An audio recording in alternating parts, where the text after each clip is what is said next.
वंचित बहुजन आघाडीचे संस्थापक अध्यक्ष प्रकाश आंबेडकर यांनी आज कोल्हापुरातून आरक्षण बचाव यात्रेला सुरुवात केली।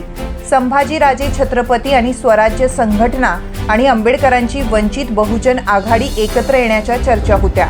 मात्र आंबेडकरांनी ही शक्यता खोडून काढत छत्रपतींच्या आणि राजू शेट्टींच्या भूमिकेचा खरपूस समाचार घेतलाय। याशिवाय ओबीसीचे 100 आमदार निवडून यावेत अशी ही इच्छा व्यक्त केली आहे। वंचित हे स्वराज्य पक्षासोबत जाणार का या प्रश्नावर आंबेडकरांनी भाष्य केलंय। ते म्हणाले, संभाजीराजे यांची वैचारिक भूमिका वेगळी आहे, त्यांच्यासोबत आघाडी करण्यास आम्ही इच्छुक नाहीत।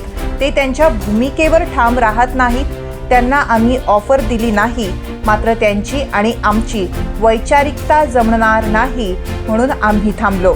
प्रकाश आंबेडकर यांनी आरक्षणाच्या मुद्द्यावरून रक्तपात व्हावा असं वाटत नसल्याचं म्हटलं आहे।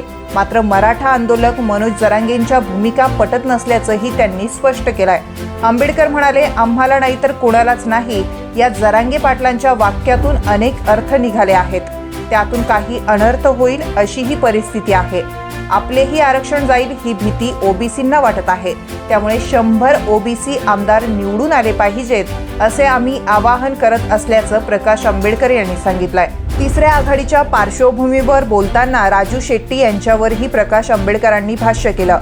आंबेडकर म्हणाले, तिसऱ्या आघाडीचा प्रयत्न करायचा असेल तर तो शक्य नाही। विभागवार आघाडी केल्यास त्याचा फायदा होईल अशी कल्पना मी राजू शेट्टींना दिली होती, पण आघाडी करण्यापूर्वीच त्यांच्यातून एक जण निघून गेला, त्यामुळे आता आघाडी एका व्यक्तीची की पार्टीची हा प्रश्न आहे। राजू शेट्टी मात्र यावर विचार करताना दिसत नाहीत असंही आंबेडकरांनी स्पष्ट केलंय। सत्ताधारी पक्षांसह विरोधकांवरही प्रकाश आंबेडकर यांनी टीका केली। ते म्हणाले की काँग्रेस, राष्ट्रवादी काँग्रेस या 2 पक्षावर मराठा समाजाचे पक्ष असा शिक्का लागला आहे। आरक्षणावर कोणतीही भूमिका घेत नाहीत, ते टाळाटाळ करत आहे। जरांगे पाटलांच्या भूमिकेविषयी ते बोलत नाही।